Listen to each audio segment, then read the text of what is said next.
The night shift at Glenwood City Hospital had always been quiet, until the night everything changed. Amara Jackson, a black nurse known for her calm confidence and gentle hands, was finishing her rounds. She had the kind of presence that made frightened patients breathe easier. She never raised her voice. She never showed fear. She simply did her job with a kind of grace most people never understood. But that night, something felt wrong. A cold breeze slipped under the emergency ward doors. The lights flickered faintly, and Amara felt a strange heaviness in the air, the kind of heaviness that only comes before a storm. She couldn't explain it, but her instincts were sharp. She always trusted them. Down the hall, a man was wheeled in, mid-40s, bruised, barely conscious. He had no ID, no family, no story, just broken bones, bleeding lungs, and the smell of danger hanging over him. The paramedics whispered as they pushed the stretcher toward the trauma room. Who brought him in? No idea. Someone dropped in the station door and drove off. Looks like foul play. This one's messy. Amara listened quietly. She didn't make assumptions. She didn't judge. She simply stepped closer and began assessing the man's condition. Her fingers were steady. Her voice was calm. She'd seen enough pain in her life to know when someone was fighting for their final breath, and she wasn't about to let that happen. But 30 minutes later, the man flatlined. Despite all efforts, despite every procedure, despite every attempt, he was gone. Amara stepped back, breathing heavily. Her chest tightened with the ache that came every time she lost a patient. She whispered a small prayer under her breath, as she always did. But she had no idea that the dead man wasn't just a patient. He was the key witness in a case against one of the city's most corrupt officers. And that officer was watching her. Detective Dean Logan arrived at the hospital within minutes. Tall, broad-shouldered, with the kind of face that carried a permanent scowl. He didn't walk, he stormed.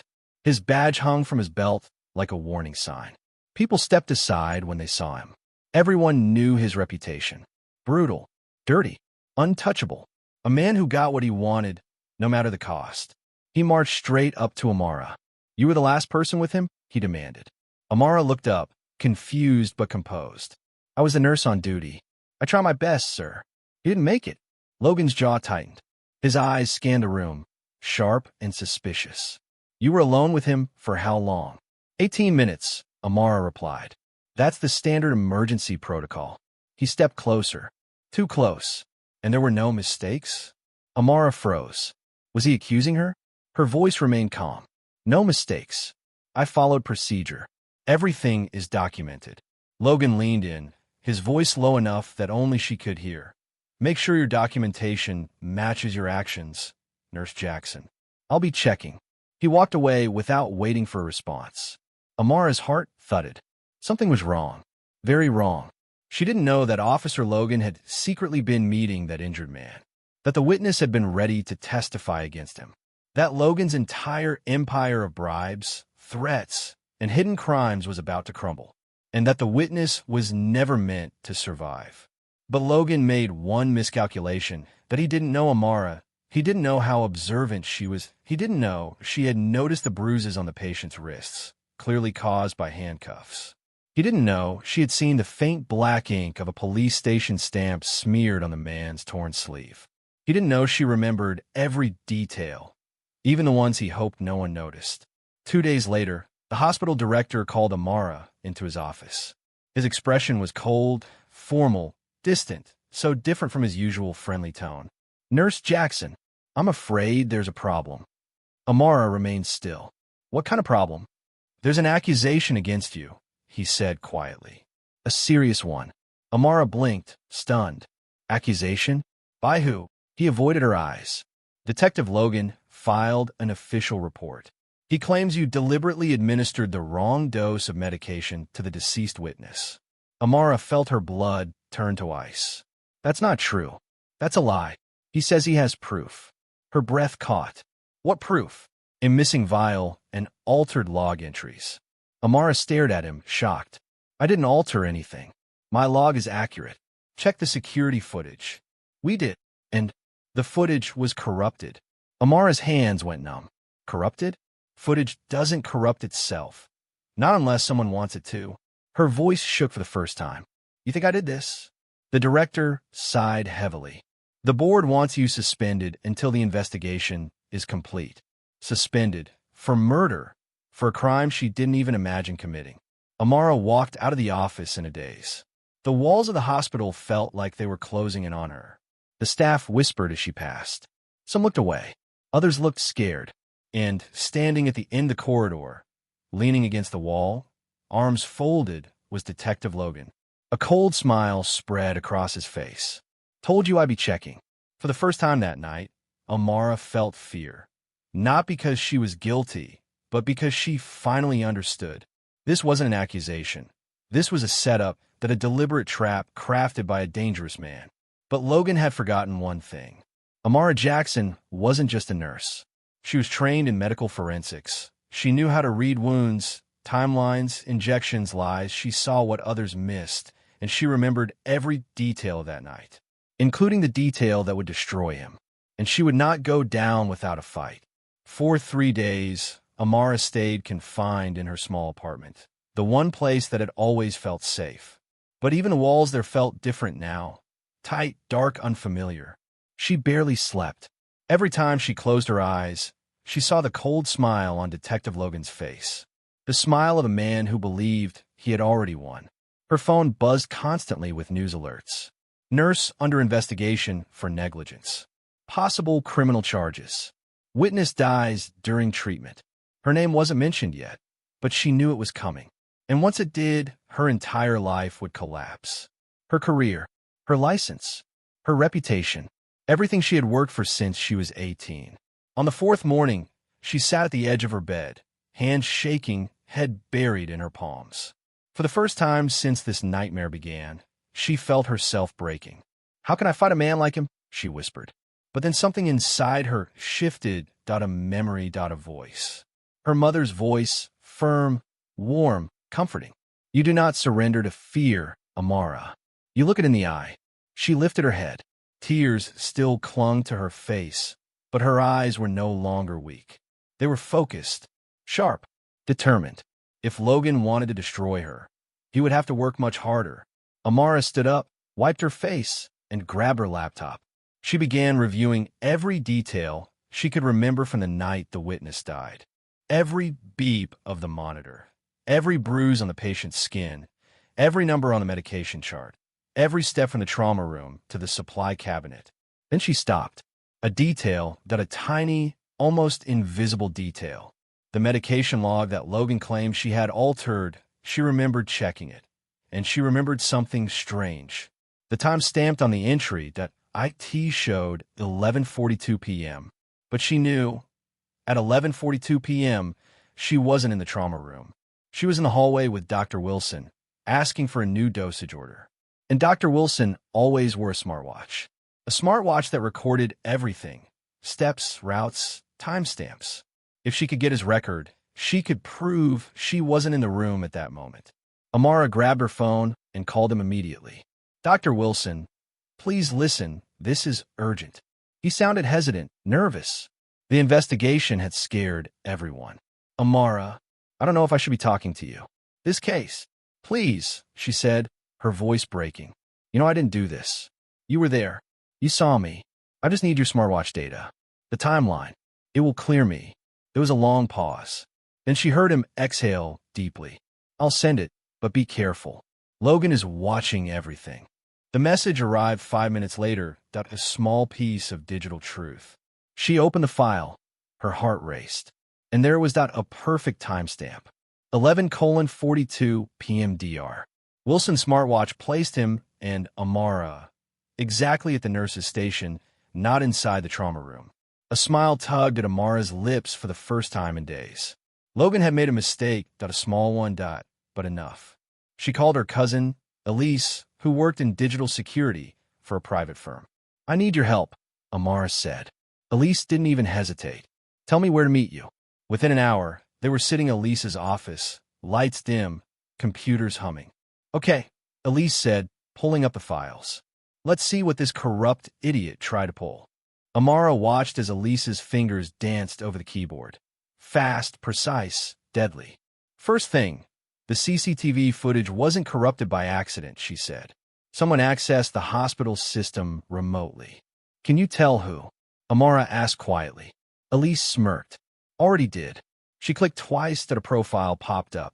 A police-issued laptop.ip address routed through the Glenwood precinct. Amara felt her skin prickle. He did this, she whispered. He erased the evidence himself. Oh, he did worse than that. Elise scrolled further. He replaced it with a fake footage file. A loop. A classic fool's trick. But why? Amara asked. Because he needed to frame someone else before the truth came out, Elise said. He needed a scapegoat. And I was the easiest target, Amara finished.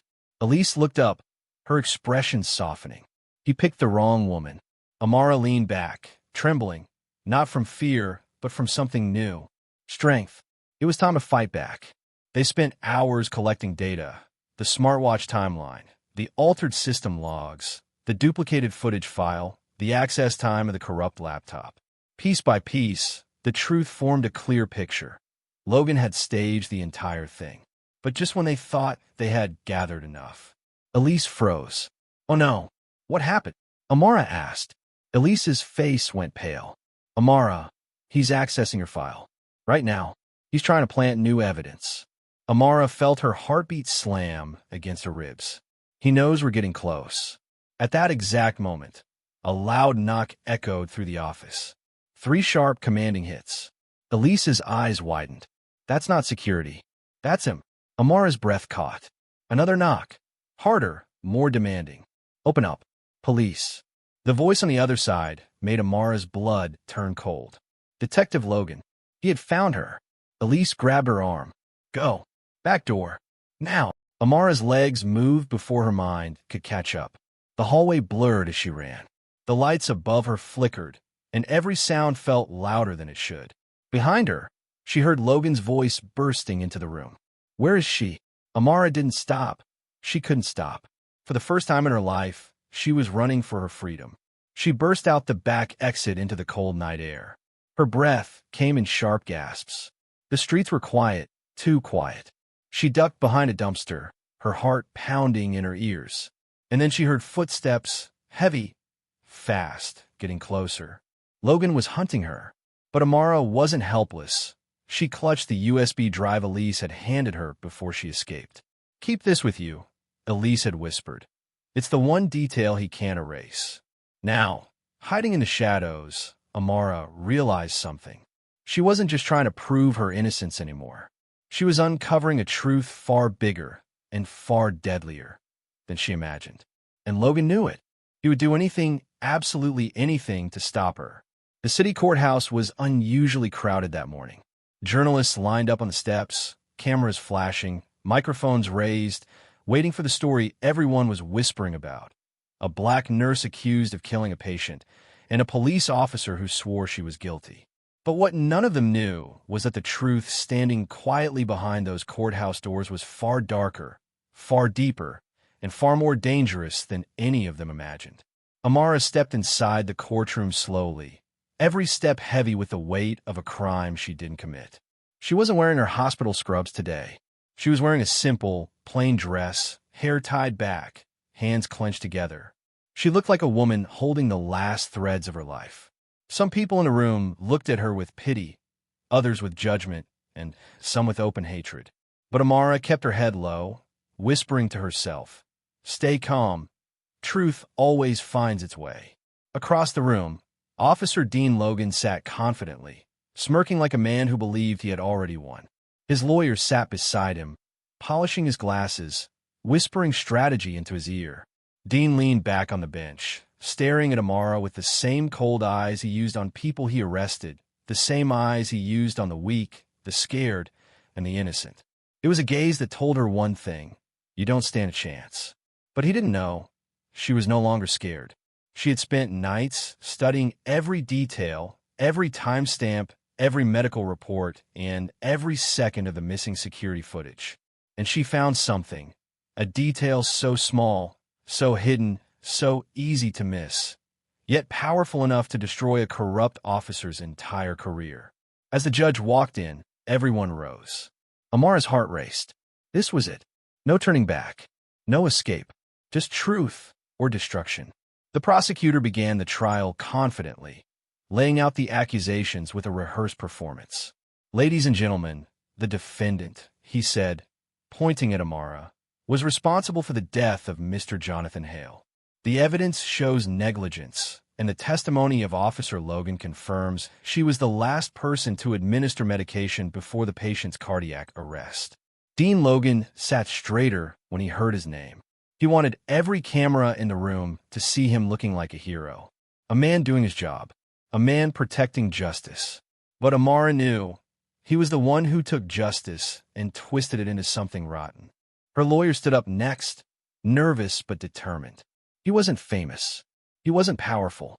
He didn't have the prosecutor's confidence or the police department behind him. But he believed in Amara. He had seen the evidence she uncovered, and now he was ready to fight for her. When he called Amara to the stand, her hands trembled for the first time. The courtroom seemed louder, brighter, harsher. She could hear whispers, see eyes following her every movement. She sat down, took a breath, and reminded herself, "This is my truth. No one can steal it." Her lawyer started softly, letting her tell her side of the story, how she entered the room, how she checked the patient, how she followed protocol. But suddenly, the prosecutor jumped up. "Objection. She is clearly lying. Officer Logan already testified. He saw her tampering with the syringe." The courtroom fell silent. Everyone turned to Dean Logan. He stood up slowly, adjusting his uniform like he was preparing for a medal ceremony. "That's right," he said smugly. "I witnessed her inject the wrong medication. And when I confronted her, she panicked. People gasped. Phones recorded. Journalists scribbled notes. But Amara didn't flinch. Instead, she looked directly at him. For the first time since the nightmare began, she smiled. A small, cold smile. Her lawyer walked to the center of the room and said quietly, "Officer Logan, you claim you saw the defendant tampering with the syringe at 5:42 p.m. Correct." Dean nodded confidently. "Yes. And you filed that in your report the same day." "Absolutely." The lawyer paused, then looked at the judge. "Your Honor, we would like to present Exhibit D, the body cam footage from Officer Logan, recorded on the exact day of the incident." A tense silence followed. Dean blinked. His composure cracked for the first time. The judge nodded. "Proceed." A technician rolled in a screen and played the footage. The timestamp appeared in bold. 5:42 p.m. But in the footage, Dean wasn't in the patient's room. He wasn't even on the hospital floor. He was in the parking lot, yelling into his phone, slamming his car door, pacing back and forth angrily, shouting at someone named Rick about hiding things better. Dean froze. His smirk disappeared. His heartbeat became visible through his uniform. The courtroom gasped. The prosecutor's jaw dropped. Amara looked down, tears forming, but not from fear. From relief. Dean stuttered loudly. "Teach, this is edited. She did something. This isn't real." But the judge leaned forward. "Officer Logan, are you accusing your own department of falsifying evidence?" The room erupted with murmurs. Dean's breathing became heavy. He looked around desperately, but there was no escape. Not this time. Not with the truth playing on a giant screen behind him. Amara sat straighter, a calm strength returning to her eyes. And then her lawyer delivered the final blow. "Your Honor, we'd like to present one more piece of evidence. The patient's cardiac arrest occurred at 5:31 p.m., 10 minutes before Officer Logan claims he saw her. 10 minutes during which he was screaming in the parking lot, according to his own body cam." The judge demanded silence, though the courtroom felt like a storm. Dean Logan had been caught, not just lying, but framing an innocent woman. And this was just the beginning of his downfall. Amara closed her eyes, breathed deeply, and whispered to herself, "Truth always finds its way." Unseen by anyone, Officer Logan's hands began to shake under the table, because he knew something they didn't. If they kept digging, they would find everything. And that terrified him more than any courtroom. The courtroom was no longer the same place it had been that morning. The air had shifted. The energy had changed.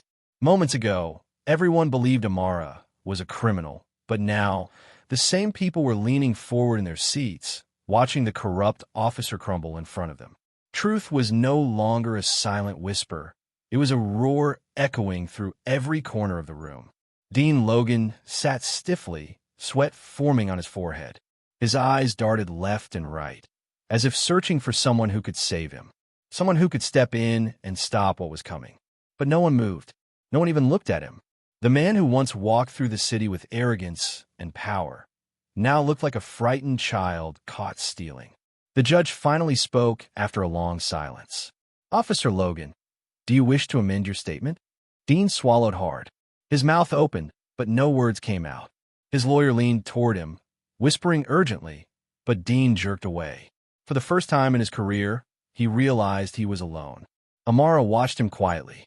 She didn't smile. She didn't celebrate. She simply absorbed the moment when the truth finally stood taller than the lies built against her. Her lawyer took a step forward. "Your Honor," he said firmly, "we are prepared to present additional evidence. Proof that Officer Logan not only lied, but intentionally manipulated hospital staff, tampered with reports, and attempted to destroy key footage to hide his involvement in the patient's death." The courtroom buzzed with shock. Dean's breathing grew loud and uneven. His hands trembled uncontrollably. He looked like a man who had reached the end of a cliff and realized there was nowhere left to run. The judge nodded slowly. "Proceed." Amara's lawyer walked to the table and lifted a small sealed envelope. It looked simple, ordinary, almost unimportant. But Amara knew inside that envelope was the detail Dean Logan had forgotten. The one thing that would bury his lies forever. The lawyer opened it and pulled out a printed photo. He held it up high enough for the entire courtroom to see. "This is a screenshot," he announced, "taken from the hospital's internal backup server, a backup system Officer Logan didn't know existed." The image was grainy but clear enough. It showed Dean entering the patient's room alone at 5:20 p.m., and his hands were not empty. He was holding something, a syringe. Gasps echoed across the room. Dean's face drained of color. His lips parted in disbelief. "That's not me," he muttered weakly. That's not." "Officer Logan," the lawyer interrupted, "you claimed you entered the room only after Nurse Amara did. You said you saw her inject the wrong medication. But this screenshot proves that you, in fact, were in the room 17 minutes before the patient went into cardiac arrest." The judge leaned forward. "Explain this, officer." Dean's voice broke. I was checking on him." But even he didn't believe the words coming out of his mouth. Amara's lawyer continued, his tone sharper than before. "The internal logs show that someone altered the medication records manually, using a device connected to the hospital network. The device was traced through its MAC address directly to Officer Logan's personal laptop." The courtroom exploded with whispers. Dean lowered his head into his hands. His shoulders shook. For the first time, he understood what it felt like to be powerless, to be cornered, to have no voice. The judge's tone turned stern. "Officer Logan, you are now under suspicion for evidence tampering, obstruction of justice, and possible involvement in the victim's death. Bailiff, take him into custody." The room fell silent as two officers approached. Dean stood shakily, eyes glossy with panic. He turned to Amara, out of instinct, almost pleading. But she didn't look at him with anger. She didn't look at him with revenge. She looked at him with something far stronger. Pity. He had tried to destroy her life. He had tried to accuse, humiliate, and bury her under lies. Yet in the end, his biggest enemy wasn't Amara. It was the truth he tried so desperately to silence. As the officers handcuffed him, he muttered, "You don't understand. I didn't mean for it to go this far." But it didn't matter anymore. Dean Logan walked out of the courtroom not as a hero or a powerful officer, but as a criminal whose downfall began with a detail he thought no one would ever notice. And Amara? She stood up slowly, her legs trembling with relief. For weeks, she had been carrying the weight of fear, humiliation, and doubt. But now it was gone, lifted off her shoulders like a heavy storm cloud finally breaking apart. Her lawyer placed a gentle hand on her arm. "You're free, Amara. Free." The word echoed in her mind again and again. Free. She looked around the courtroom, the same room that once judged her, now filled with applause. People who once doubted her were now admiring her courage. Reporters ran toward her, cameras flashing, microphones stretching to catch her first words. But she didn't speak. She didn't need to. She stepped outside the courthouse doors, onto the steps crowded with journalists. The sunlight hit her face, warm and bright, almost like the world was welcoming her back. She closed her eyes, inhaled deeply, and whispered to herself, "I survived." The crowd around her erupted with questions, but one voice stood out, a young girl from the hospital, someone she once treated. The girl pushed through the crowd and hugged her tightly. "I knew you didn't do it," the girl said softly. Amara's eyes filled with tears. She hugged the child back, the weight of the past weeks finally breaking into relief. That evening, as she sat on her small apartment balcony, watching the city lights flicker like distant stars, she realized something powerful. Truth may walk slowly, but it always arrives. And when it does, it sets the innocent free and exposes the darkness hiding behind false badges and fake honor. Amara had been tested, broken, accused, betrayed, but she walked through the fire and came out stronger. Because one small detail, one tiny, forgotten piece of truth, became the light that burned through every lie. And with that light, her story was no longer one of fear. It became a story of survival, that of justice, that of a black woman who refused to bow down, that a woman who fought back and won.